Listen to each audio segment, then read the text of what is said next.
हे हा हा हा हा हो। अरे फ्रेडी साहब, आप यहाँ?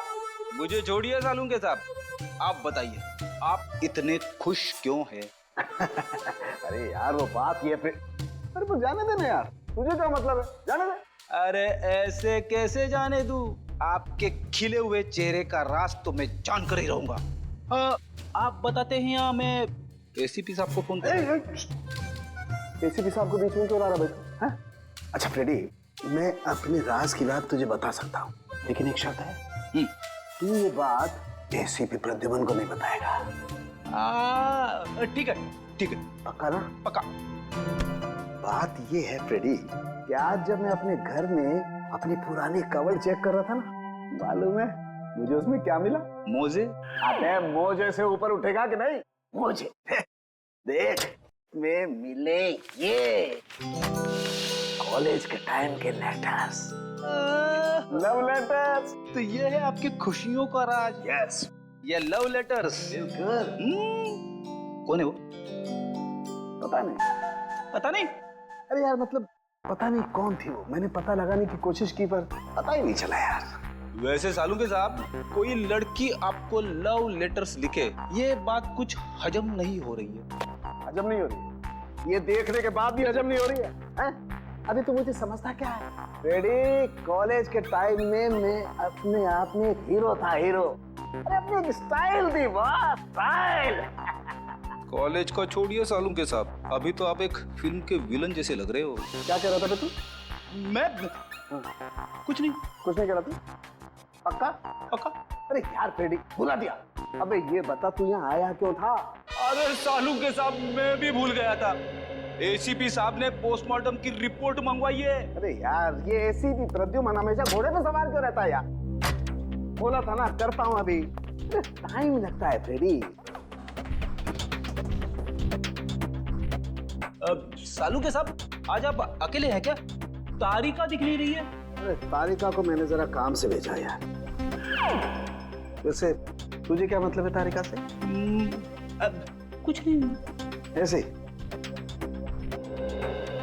यार फ्रेडी, एक बात समझ में नहीं आ रही है यार, खून तो इनका जहर की वजह से हुआ है, लेकिन ये जहर इनके शरीर में गया कैसे, ये बात समझ में नहीं आ रही है यार।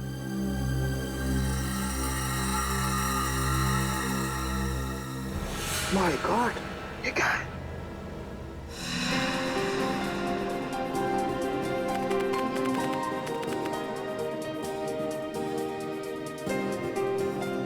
सर कैसा महसूस कर रहे हैं आप? आपकी जिंदगी का सबसे बड़ा और पहला एग्जीबिशन है। पहली चीज तो हमेशा खासी होती है, फिर वो चाहे पहला प्यार हो, पहली बारिश का एहसास हो, या फिर मेरा एग्जीबिशन। और इस पे 4 चांद तो तब लगेंगे जब पीपलगढ़ की महारानी शांति देवी जी खुद मेरा एग्जीबिशन देखने आएंगी। अरे शांति देवी जी आ गई।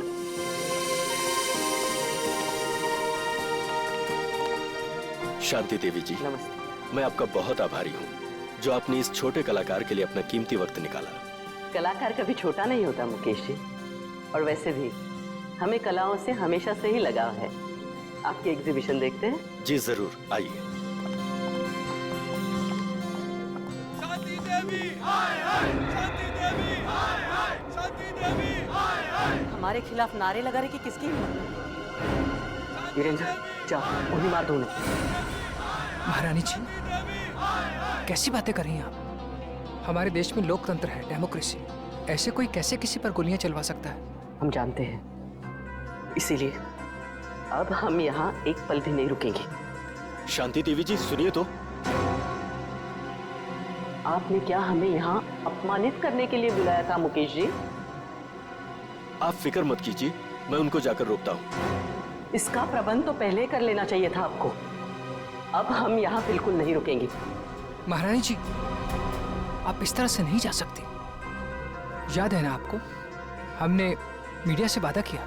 आज आपकी प्रेस कॉन्फ्रेंस है। प्रेस कॉन्फ्रेंस कैंसिल कर दो। महारानी जी, आप ऐसा नहीं कर सकते। अखबार और मीडिया वाले पहले ही आपसे खफा हैं। अगर ये प्रेस कॉन्फ्रेंस कैंसिल कर दी तो उन्हें एक और मौका मिल जाएगा आपके खिलाफ बोलने का। ठीक है,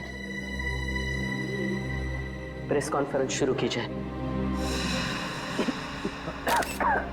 हमें पानी, ये नहीं, हमारे लिए अपनी बोतल मंगवाइए। देखिए, अब आप लोग एक एक करके अपने सवाल पूछ सकते हैं, पर ध्यान रहे महारानी जी यहाँ सिर्फ 15 मिनट के लिए, उसके बाद इन्हें एक जरूरी मीटिंग में जाना, तो फिर देरी किस बात की? हाँ तो शांति देवी जी, मैं आपसे ये पूछना चाहती हूँ कि जब आपके पति यानी कि पीपलगढ़ के महाराजा चंद्रशेखर जी आपके लिए अरबों खरबों की संपत्ति वैसे भी छोड़ चुके हैं, तो फिर आपने मुंबई वाली जमीन का सौदा क्यों किया? जमीन हमारी थी, हमें लगा कि बेचनी चाहिए, तो हमने बेच दी। पर उन लोगों का क्या जो जमीन से बने चौल में रह रहे, उनका तो पूरा का पूरा परिवार सड़क पे आ जाएगा ना। तो इसमें हम क्या कर सकते हैं? हमने तो उन्हें नहीं कहा था कि हमारी जमीन पे आके रहें। महारानी शांति देवी जी, क्या ये बात सच है कि मोहल्ले में रहने वाले लोग आपके फैसले से नाराज होकर आपको धमकी भर चिट्ठियां लिख रहे हैं? हाँ, उन्होंने हमें जान से मारने की धमकी दी है, लेकिन हम ऐसी धमकियों से नहीं डरने वाले। अगर आज हमारा राज होता तो ऐसी गुस्ताखी करने वाले लोगों को कब का हाथी के पैरों तले कुचल दिया होता।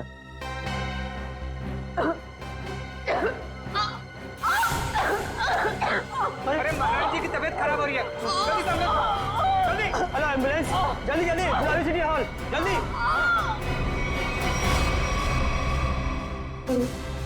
अरे महारानी जी तो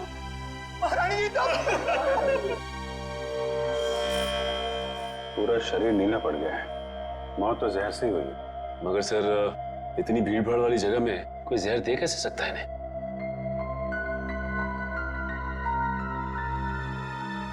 मिस्टर अनिकेत, आप रानी साहिबा के पीए हैं ना? जी सर।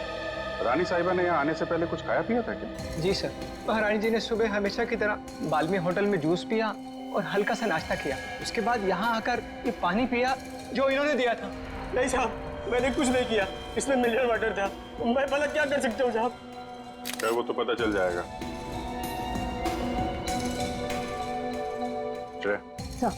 सारी चीजें फोरेंसिक लैब में भिजवा देना। आपके अलावा और कौन जानता था कि रानी साहिबा यहाँ इस फंक्शन में आने वाली? मेरे अलावा तो इस बात की खबर सिर्फ मुकेश जी को थी। अरे, मुझे क्यों फंसा रहे हो? सर, मैं तो एक सीधा साधा चित्रकार हूँ। मैंने तो महारानी शांति देवी को यहाँ मुख्य अतिथि के रूप में बुलाया था। भला मुझे इनका खून करके क्या फायदा होगा? आजकल जमाना पब्लिसिटी और मार्केटिंग का है। हो सकता है पब्लिसिटी के चक्कर में तुमने ये सब कुछ किया। सर, मुझे ऐसी पब्लिसिटी की कोई जरूरत नहीं है, और वैसे भी इनको मारने से सबसे ज्यादा फायदा उन लोगों को होता जो एग्जीबिशन के बाहर इनके खिलाफ नारे लगा रहे थे। नारे लगा रहे? जी। कौन लोग थे? दरअसल महारानी जी ने अपनी एक मुंबई वाली जमीन का हाल ही में सौदा किया था, जिसकी वजह से उस मोहल्ले में रहने वाले कई लोग अपने घरों से बेघर हो गए थे। तो आपको लगता है कि ये काम उनमें से किसी ने किया है? हाँ सर, वो लोग महारानी जी को धमकी भरी चिट्ठियां लिख रहे थे कि अगर उन्होंने जमीन का सौदा किया तो वो उन्हें मार देंगे। ऐसे इन मोहल्ले के लीडरों को जरा ब्यूरो में बुलवाओ। आइए। ये उन लोगों के लीडर्स जिनकी जमीन शांति देवी ने बिल्डर्स को बेची थी। तो वो तुम लोग हो जो शांति देवी के खिलाफ जगह जगह नारा दे रहे थे? हाँ, लेकिन हमने कोई गलत काम तो नहीं किया ना साहब। भले ही वो होगी किसी पीपलगढ़ की महारानी, मगर सैकड़ों गरीबों को बेघर करने का उन्हें कोई हक नहीं है। तो तुम लोगों ने धमकी भरी चिट्ठी लिखोगे? उनकी जान ले लोगे? नहीं, हमने कोई धमकी भरी चिट्ठी नहीं लिखी, ना ही हमने किसी की जान लेने की कोशिश की। ये हमारे आंदोलन को बंद कराने की साजिश है। चुप! शांति देवी को चिट्ठी तुम में से किसी ने लिखी है, समझे? पता है हमें। रेडी? तो कागज और पेन दे दो।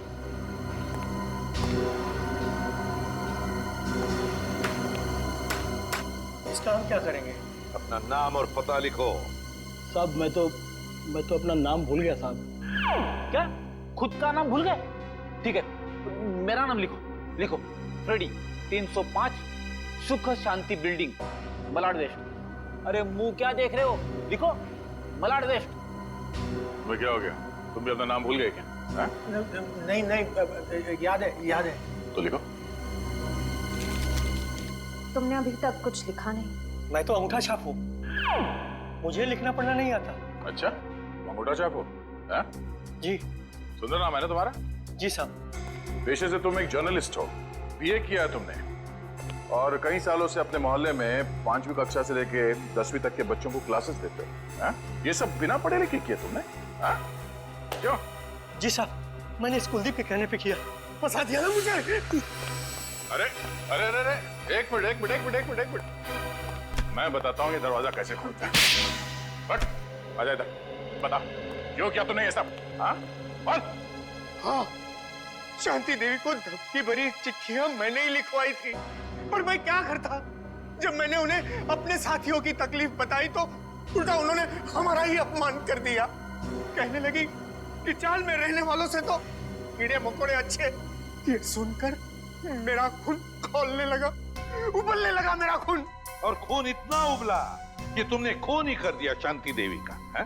हाँ, मैंने मोहल्ले के हर एक इंसान के पास से 1,000 रुपए चंदे के नाम पर इकट्ठे किए और लक्की नाम के गुंडे को शांति देवी की सुपारी दे दी और उनको खत्म करवा दिया। मैंने सोचा शांति देवी खत्म हो जाएगी तो ये सारी समस्या ही खत्म हो जाएगी। किसी को मारकर समस्या का हल नहीं होता, समझे? ले जाओ इसे, इस लकी को ढूंढो, उठाओ इस लकी को। रेडी, ये देख।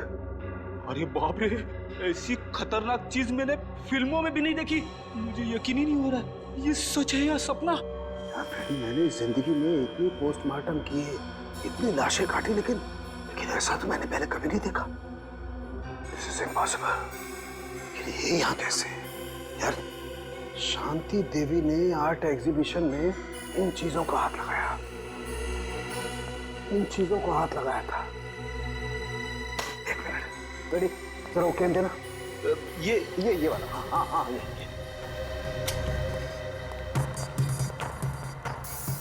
मैं एसीपी साहब को फोन करता हूँ। एसीपी साहब, जल्दी से फॉरेंसिक लैब में आइए, बहुत बड़ी गड़बड़ हो गई है। कमाल है, इसमें से तो किसी भी चीज का रंग नीला नहीं पड़ा। तो फिर ये इनके गले में आया कैसे?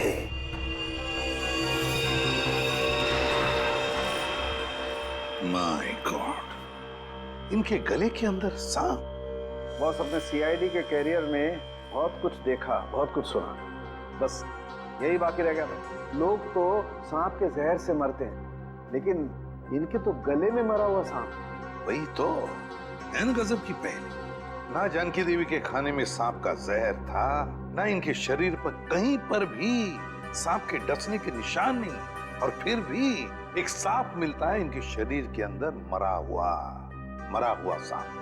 सर, कहीं इन्होंने लंच में सांप तो नहीं खा लिया? नहीं फ्रेडी, नहीं।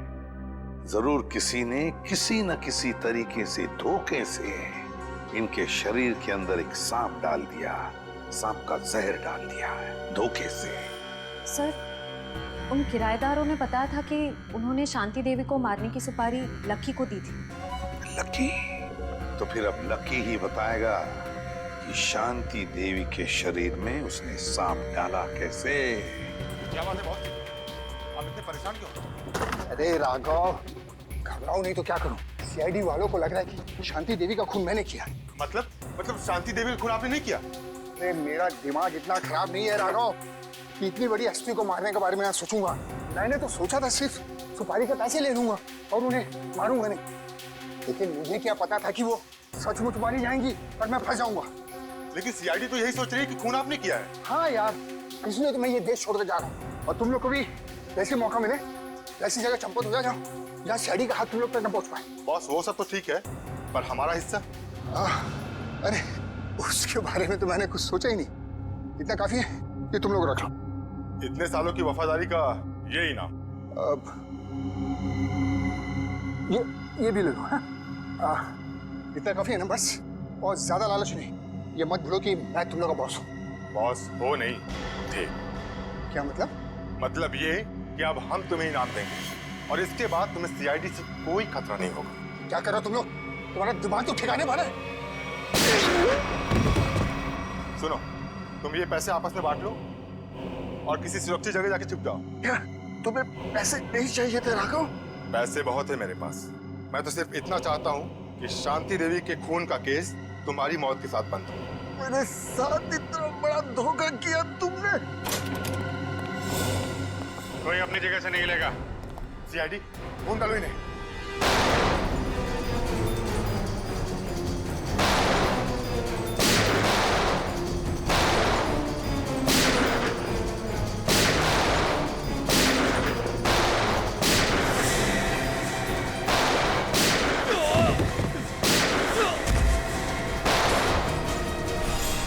निखिल पकड़ो इसको।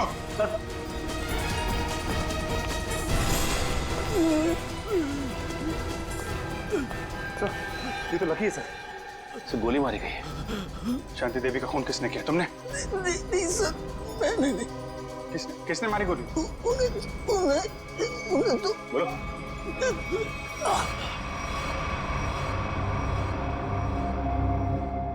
ये तो मर गया। सर लगता है शांति देवी जी के खूनी ने इसका भी खून कर दिया ताकि हमें कुछ बता ना सके। भाग गया वो। सर काफी कोशिश की लेकिन हाथ से निकल गया सर।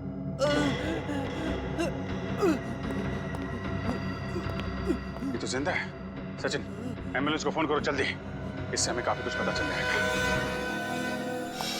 आसान क्या पता चला उस सांप के बारे में? बॉस ये तो एक अफ्रीकन सांप है। अफ्रीकन सांप?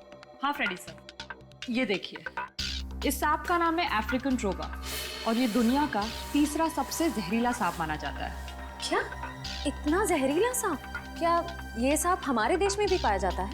नहीं श्रेया, ये हमारे देश में नहीं पाया जाता, बल्कि एक अफ्रीका के भी छोटे से टापू मैरियट ओलानो में पाया जाता है। सर शायद शांति देवी अफ्रीका के इस टापू मैरियट ओलानो गई होगी और शायद वहाँ का पानी इन्होंने पिया होगा और पानी में सांपों के अंडे होंगे जो इनके पेट में चले गए होंगे और अंडों से सांपों के बच्चे निकले होंगे। उनमें से एक बच्चा इनके गले तक आ गया होगा और इन्हें काट लिया होगा। बोल बोल सारुण के बोल।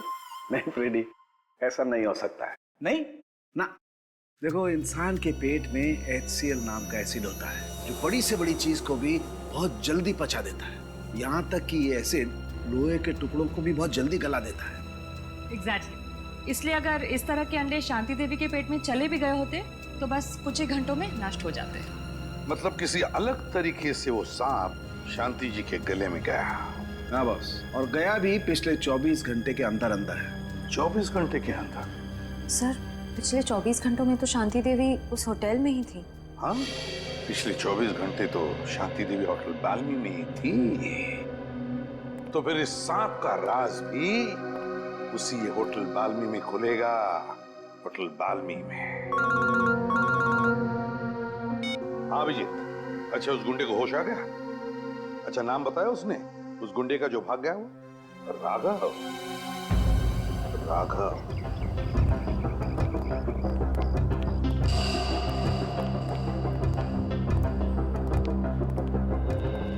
जी कहिए सर। सीआईडी कुछ गड़बड़ हुई है क्या सर? शांति देवी आपके होटल में ही ठहरी थी ना? जी हाँ सर, शांति देवी इसी होटल में ठहरी थी। बहुत बुरा हुआ उनके साथ। जी हाँ, बहुत बुरा हुआ और हमें शक है कि शांति देवी के खून में आपके होटल में से किसी एक का हाथ है। निखिल, सारे स्टाफ को इकट्ठा करो। साहब देखिए सर, गलतफहमी हुई आप। हमने साथों में बोला जो हम में से किसी का हाथ नहीं है इसमें। पता नहीं आप लोग ऐसे क्यों कह रहे हैं। पिछले 24 घंटे से वो आपके होटल में थी। यहाँ से सीधे आर्ट एग्जीबिशन में गई और वहाँ पे उनकी मौत हो गई, है कि नहीं? जी हाँ सर, वो यहीं पे थी। इसका मतलब तो साफ है कि उनके पेट में जो सांप मिला हमें वो आपके होटल से ही आया है। अरे नहीं सर, हमारे यहाँ तो चूहा और कॉकरोच तक नहीं है, तो ये सांप कहाँ से आएगा? सांप कहाँ से आया और कैसे आया ये तो हम पता लगा ही लेंगे। आप लोग किसी को किसी पे शक है? कौन कर सकता है शांति देवी का खून? साहब मुझे तो लगता है केतन जी का हाथ है इस खून में। रमन ये क्या कह रहे हो तुम? अरे मैंने तुम्हारी पेमेंट नहीं बढ़ाई तो इसका मतलब ये कि तुम मुझे सीआईडी के केस में फंसा दोगे? पेमेंट की बात नहीं है साहब, मगर आपने शांति जी के लिए नया लॉन्ड्री वाला क्यों रखा है? अरे मैं क्यों रखूंगा? मैंने किसी लॉन्ड्री वाले को नहीं रखा। एक मिनट, कोई नया लॉन्ड्री वाला आया था यहाँ पे? हाँ साहब, कल रात 9:30 बजे मैंने उसे शांति जी के कमरे में जाते हुए देखा था। जरा देखो, वो आदमी ये तो नहीं था? नहीं साहब, ये वो नहीं है जिसे मैंने शांति जी के कमरे में जाते हुए देखा था। इसे मैंने पार्किंग लॉट में देखा था। पार्किंग? मतलब राघव के साथ कोई और भी मिला है शांति देवी के खून में? उस आदमी ने लॉन्ड्री वाले के कॉस्ट्यूम पहन रखी थी। हाँ साहब। अपना लॉन्ड्री रूम दिखाइए। नहीं सर, ये रहा हमारा लॉन्ड्री रूम। ये पार्थो है, पिछले 5 सालों से हमारे इस होटल में काम कर रहा है। पार्थो ये सीआईडी वाले। सीआईडी? पार्थो, शांति देवी का खून हो गया मालूम है ना तुम्हें? साहब उस खून में मेरा कोई हाथ नहीं है साहब। अरे भाई वो सब हमें पता है कि तुमने खून नहीं किया। ये बताओ कि किसी नए लॉन्ड्री वाले को देखा क्या होटल में तुमने? हाँ साहब, एक आया था पर आज वो काम पर नहीं आया। शायद आप ही ने तो उसे काम पर रखा था साहब। पार्थो, ये कैसी बात कर रहे हो? इससे पहले मैंने किसी भी नए आदमी को अगर यहाँ पे रखा है तो सबसे पहले तुम लोगों से मिलवाया है। ना मैंने मिलवाया है और ना ही सर मैंने किसी को रखा है यहाँ पे। वो आदमी दिखता कैसा था? साहब आदमी तो बहुत लंबा चौड़ा था पर उतना ही आलसी। रानी साहिबा के अलावा किसी भी कमरे की चादर बदली नहीं किया साहब उसने। अच्छा, तो आपने उससे पूछा नहीं कि वो बाकी कमरों की चादरें क्यों नहीं बदल रहा है? अब पूछा था साहब, अंग्रेजी में बोल रहा था और अंग्रेजी हमें आती नहीं। अंग्रेजी में पट्टी पढ़ा के निकल गया। काफी चालाक आदमी है। उस आदमी का स्केच बनवाना होगा तुमको, ठीक है? हाँ साहब। ठीक है। सांप उस आदमी ने यहीं कहीं छुपा के रखा था। सांप मुझे सांप से बहुत डर लगता है साहब। ठीक है ठीक है, आप लोग जरा बाहर जाइए, हमें यहाँ की तलाशी लेनी है। हाँ साहब।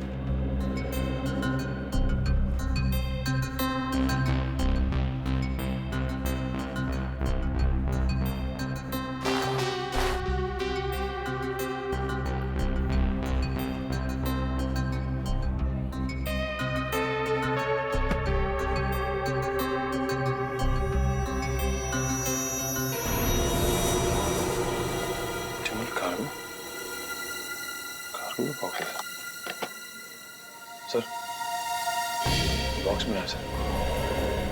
ऑप्टिमल कार्गो क्या लाया गया इसमें? और तो ये इस डिब्बे के बारे में जानते हो? नहीं साहब। आप जानते हैं इस डिब्बे को? नहीं सर, इस बॉक्स को इससे पहले मैंने कभी नहीं देखा। स्प्रे निकालना सचिन।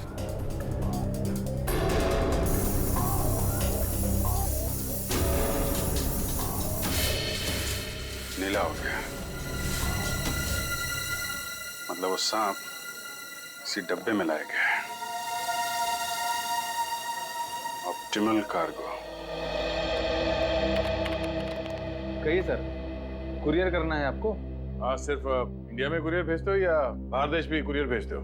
अरे सर, हर जगह, लंदन, पेरिस, चीन, जापान, यूके, यूएसए, जहाँ भी, दुनिया के हर कोने में आपका पार्सल पहुंच जाएगा। अरे वाह! और क्या क्या भेजती है आप कुरियर में?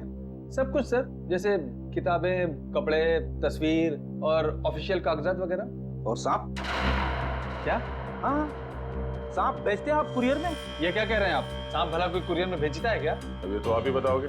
हाँ? आपके कुरियर कंपनी के इस बॉक्स में सांप भेजे गए थे। ये कैसी बात कर रहे हैं आप? अच्छा, इस बॉक्स पे जो ये लेबल लिखा है, उसे पता कर सकते हैं कि ये पार्सल किसने भेजा था? ए मिस्टर, तुम होते कौन हो मुझे ऑर्डर देने वाले? हैं? सीआईडी सर, मैं आपको यकीन दिलाता हूँ कि डिब्बा तो हमारा है, लेकिन वो सांप को कुरियर हमने नहीं किया है। सर, मुझे तो कुछ गड़बड़ लग रही है। क्यों? आपको बदबू नहीं आ रही है क्या? अरे कहाँ बदबू आ रही है सर? कोई बदबू नहीं आ रही है। बदबू आ तो रही है। ये क्या अंदर? अरे सर, अंदर कुछ भी नहीं है। सर अंदर कहाँ जा रहे हैं? अंदर सर जाने का कोई... चुपचाप कोने में खड़े हो जाओ, चलो। सर, वो जो बॉक्सेस होते हैं ना, वो कुरियर के वो हैं और कुछ भी नहीं है। थोड़ी देर के लिए मुंह बंद रखोगे? बदबू यहाँ से आ रही है। खड़ी। अरे ये सर क्या हुआ? मेरा काम वाला जो 3 दिन से आ नहीं रहा है, तो कचरे जमा हो गए, उसी कचरे का बदबू है सर, और कुछ भी नहीं है। ठीक है, हम तुम्हारा कचरा साफ कर देते हैं। रेडी? जरा ये हटाओ। सर ये कुछ भी नहीं सर। सर सुनिए, सर सुनिए। रेडी? कुरियर कंपनी के आड़ में जानवरों की तस्करी करते हो तुम लोग? हाँ? अबे कहाँ भागोगे? हाँ? चल, आज मैं तेरा कुरियर भेज देता हूँ सीधे जेल में।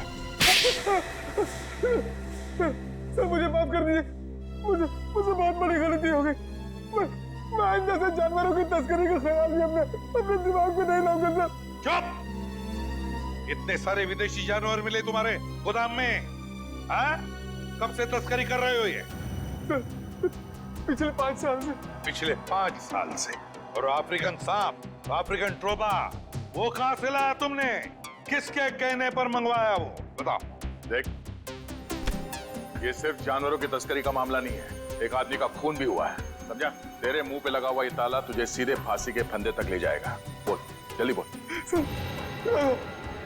राघव ने मुझे इसके लिए 5 लाख रुपए दिए थे और अफ्रीका से ट्रोबा सांप मंगवाया था, लेकिन मुझे पता नहीं था कि वो इनका इस्तेमाल किसी की जान लेने के लिए करेगा। अच्छा, तो तुझे क्या लगा इतना खतरनाक जहरीला सांप वो जुर्म करने के लिए नहीं तो क्या अपने घर पे पालने के लिए मंगाएगा? हाँ? सर मुझे माफ कर दीजिए, मुझसे बहुत बड़ी भूल हो गई। कितने सांप मंगवाए थे?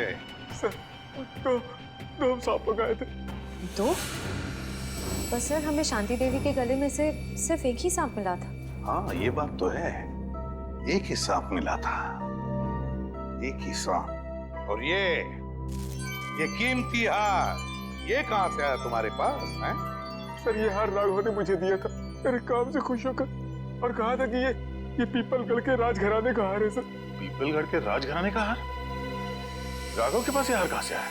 वही तो दया, कुछ न कुछ तो गड़बड़ जरूर है, कुछ न कुछ तो गड़बड़ जरूर है। जरूर कोई न कोई तो है उस राजघराने से संबंधित जिसने शांति देवी का खून किया है। हाँ सर, और एक बहुत बड़ी पहेली है जो मेरी समझ में नहीं आ रही सर। इस शांति देवी को मारने के लिए कोई अफ्रीका से सांप क्यों मंगवाएगा? इंडिया से कोई जहरीला सांप उठा लेता या फिर ऐसे ही मार देता?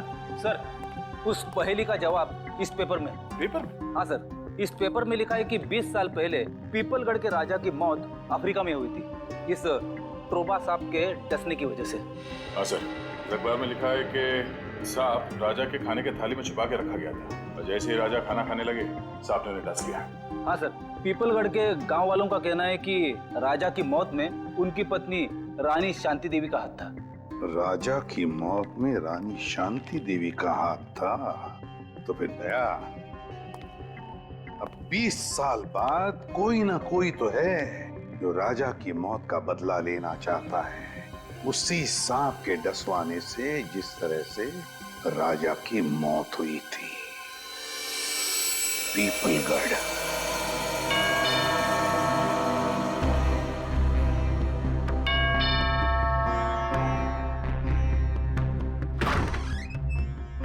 आप लोग?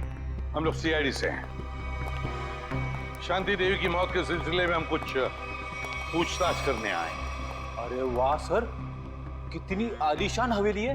राजे महाराजाओं की ठाट की बात तो कुछ और ही है। क्या नाम क्या है तुम्हारा? जी, मुरारी लाल।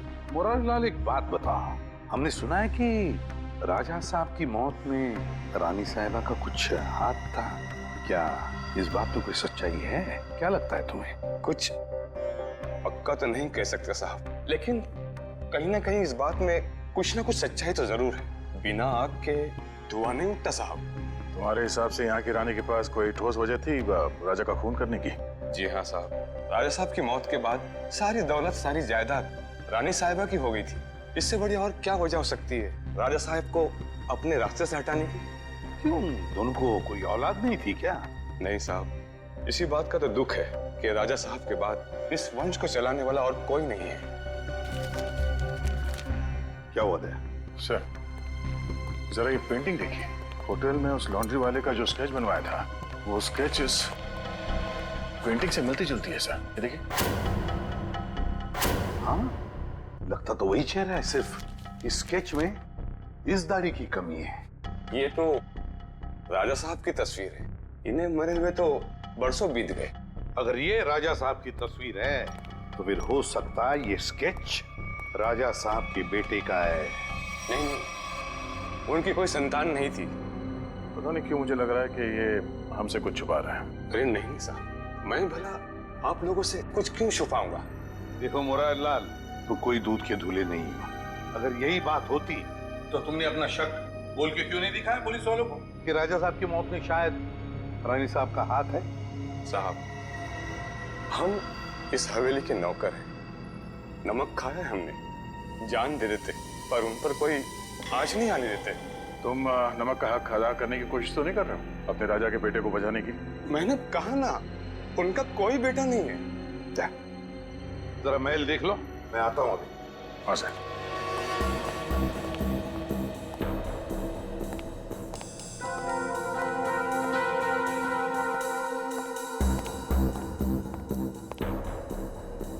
नमस्ते साहब, मेरा नाम शंभू है साहब।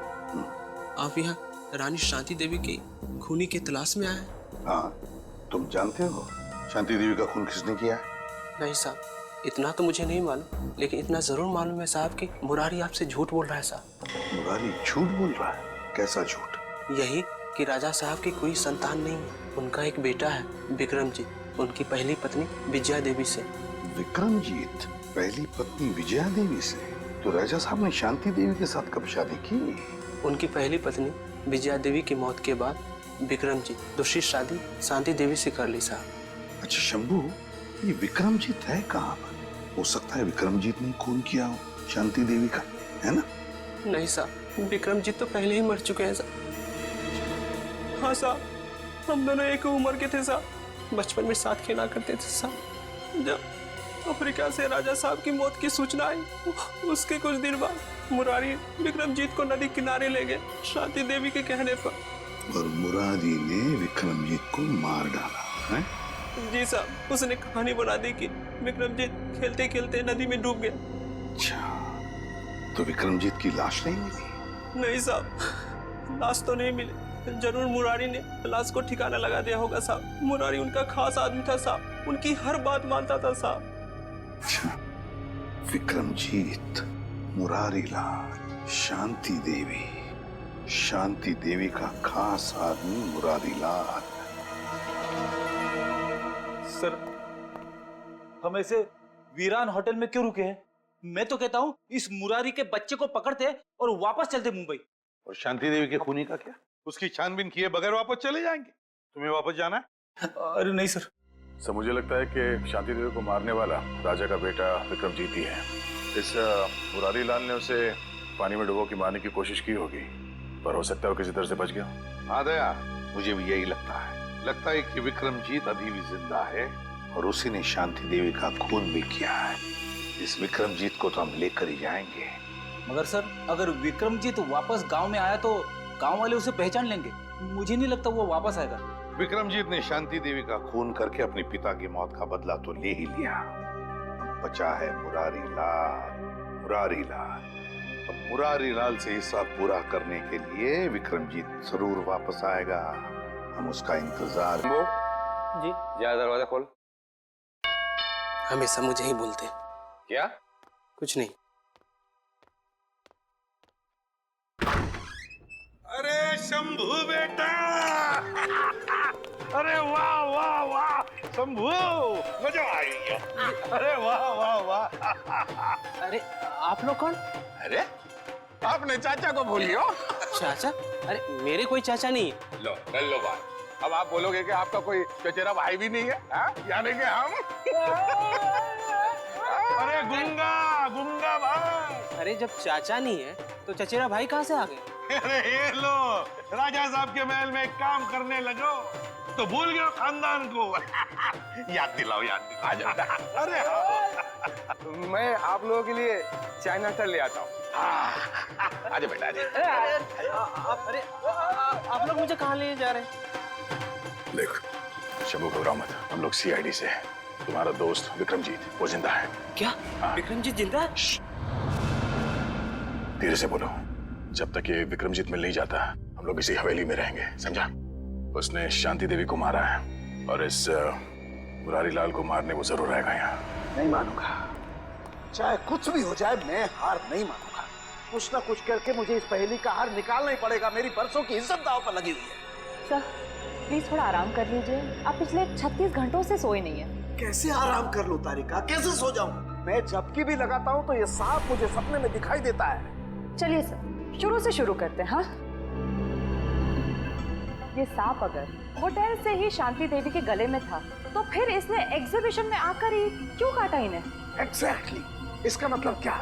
इसका मतलब कोई तो था तारिका, कोई तो था जो उस सांप को कंट्रोल कर रहा था कि वो सही वक्त देखकर शांति देवी पे हमला करे, जबकि उसके हिसाब से लोहा एकदम गर्म था।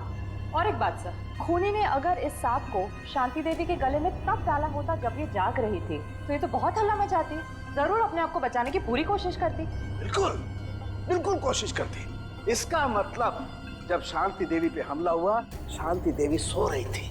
शांति देवी सो रही थी और क्या? हाँ, और शायद गॉड। क्या सर? ओह माय गॉड, शायद ये सांप भी सो रहा था। सांप सो रहा था मतलब? मिल गया तारिका, मिल गया। मुझे इस समस्या का हल मिल गया। मुझे भी बताइए ना सर। बताता। देखो तारिका, ये सांप एक रेप्टाइल है, जमीन पर रेंगने वाला जंतु। रेप्टाइल्स कोल्ड ब्लडेड एनिमल होते हैं, शीत रक्तधारी जंतु। ये मौसम के हिसाब से अपने शरीर का तापमान बदल नहीं सकते हैं और इसलिए जब बहुत ज्यादा ठंड होती है ये सांप हाइबरनेशन में चले जाते हैं, शीत निद्रा में चले जाते हैं। ओह गॉड, इसका मतलब सर खूनी ने जानबूझकर इस सांप को ठंडी जगह पे रखा। बिल्कुल, ताकि वो हाइबरनेशन में चले जाए। यस।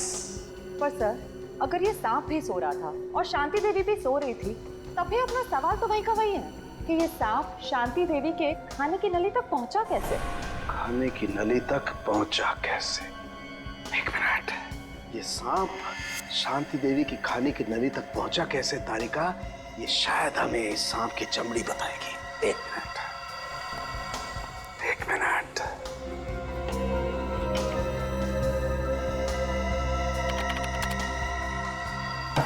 यस, ये देखो तारिका, ये क्या है?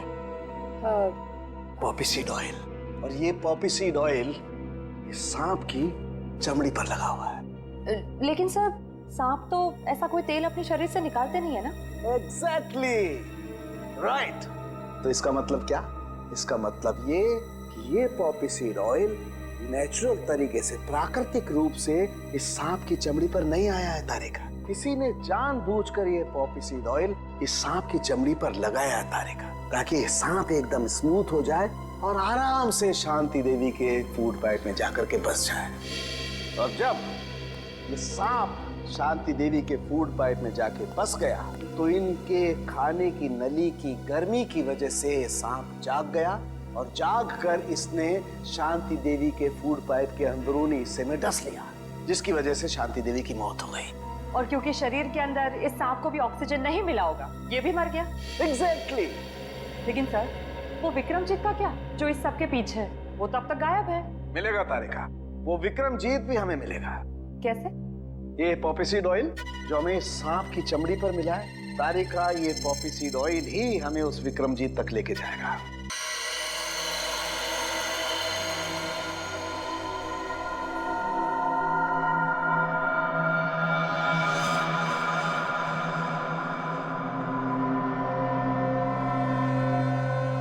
सर, सर, हाँ, क्या हम लाइट चालू रखकर विक्रमजीत पर नजर नहीं रख सकते? क्यों फ्रेडी, अंधेरे से डर लग रहा है क्या? अरे बिल्कुल नहीं सर, मैं तो विक्रमजीत को पकड़ने के लिए बड़ा बेताब हो रहा हूँ। ये तो बर्तन गिरने की आवाज है, लगता है वो आ गया था। सर, आवाज किचन की तरफ से आ रही है।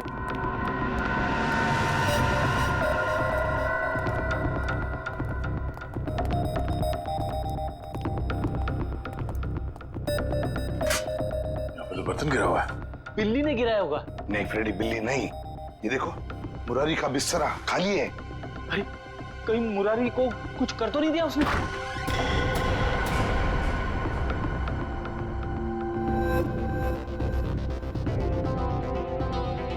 सर, ये तो अकेला है। मुरारी कहाँ है? रुक जाओ, मैं तो गोली चला दूंगा।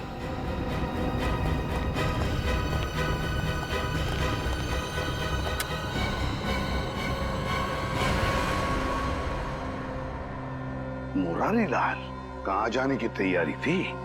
हवेली छोड़ के जा रहा हूँ साहब, हमेशा हमेशा के लिए। क्यों, डर तो नहीं लग रहा था कि विक्रमजीत तुम्हें मार न दे?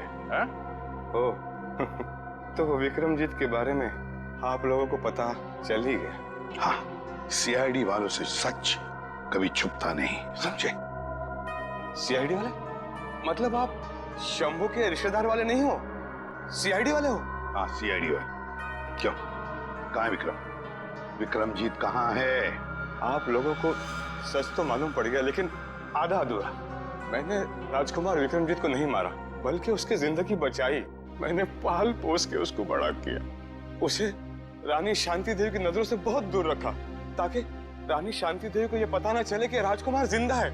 अगर उसे ये पता चल जाता तो उसे मारने में कोई कसर नहीं छोड़ती। इस वक्त विक्रमजीत कहाँ है? नहीं, मैं जान दे दूंगा, लेकिन आप लोगों को भी नहीं बताऊंगा। सच बता, बता देखते हैं। आसाड़ के पता जल्दी। यार, ये तो हमें भी पता है कि विक्रमजीत ने खून किया है, कुछ नई बात बता। Poppy seed oil oh, poppy seed oil. Good work Shalunkhe, कभी कभी अच्छा काम करता है तो थैंक यू। अब हम पहुंच जाएंगे विक्रमजीत के पास। मैं जानता हूँ सीआईडी तुम्हारे पीछे। पर बॉस, आपको कैसे पता चला? ये लो, इसमें 5 लाख रुपए हैं और तुम्हारा नकली पासपोर्ट। आज शाम को 6 बजे की फ्लाइट है, लंदन निकल जाओ। शुक्रिया बॉस। अरे पैसे तो गिन लो। क्या बॉस, आप भी?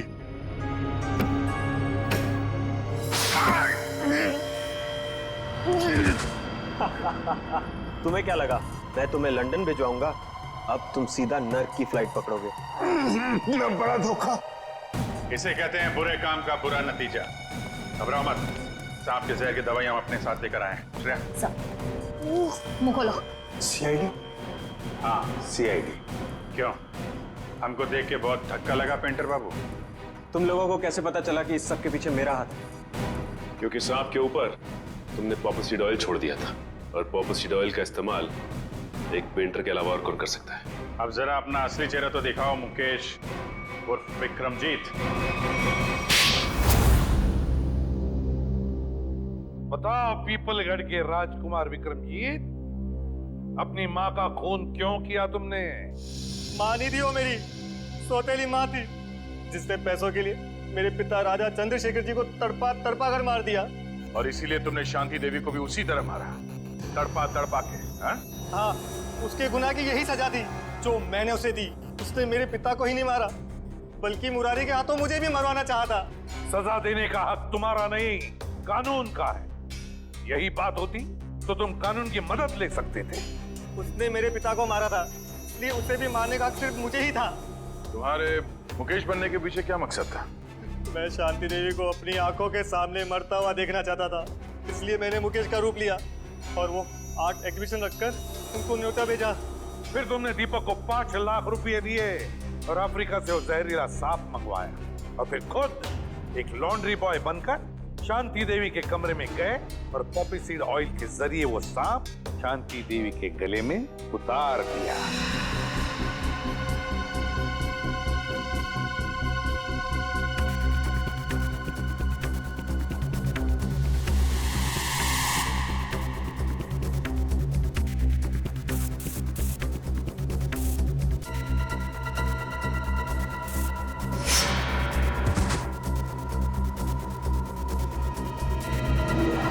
बचपन से मालूम था कि शांति देवी ने तुम्हारे पिता को मारा है, हा? तो फिर तुमने इतने सालों तक इंतजार क्यों किया और यही समय क्यों चुना शांति देवी का खून करने के लिए? क्योंकि मुझे सही समय का इंतजार था। सही समय का इंतजार, और तुम्हारा सही समय आ गया जब शांति देवी ने अपनी मुंबई की प्रॉपर्टी 300 करोड़ में बेच दी। विक्रमजीत, तुम्हें बदला नहीं चाहिए था, तुम्हें चाहिए था 300 करोड़ और वो सारी जायदाद, है ना? 300 करोड़ बहुत बड़ी रकम होती है, पर आपको ये कैसे पता चला? इस फाइल के जरिए। ये फाइल जो हमें तुम्हारे घर से मिली, इसमें है वो डीएनए रिपोर्ट, तुम्हारा डीएनए रिपोर्ट। विक्रमजीत, तुम जानते थे कि अगर इस जायदाद को कोई वारिस नहीं तो सारी जायदाद, सारा पैसा ट्रस्ट में जाएगा, और इसलिए तुमने प्लान बनाया और अपना डीएनए रिपोर्ट तैयार किया, ये साबित करने के लिए कि तुम ही इस जायदाद के असली वारिस हो। पर अफसोस, वो 300 करोड़ की लालच, वो जायदाद की लालच तुम्हें राजगद्दी पर नहीं, फांसी के फंदे पर ले जाएगी। फांसी के फंदे पर।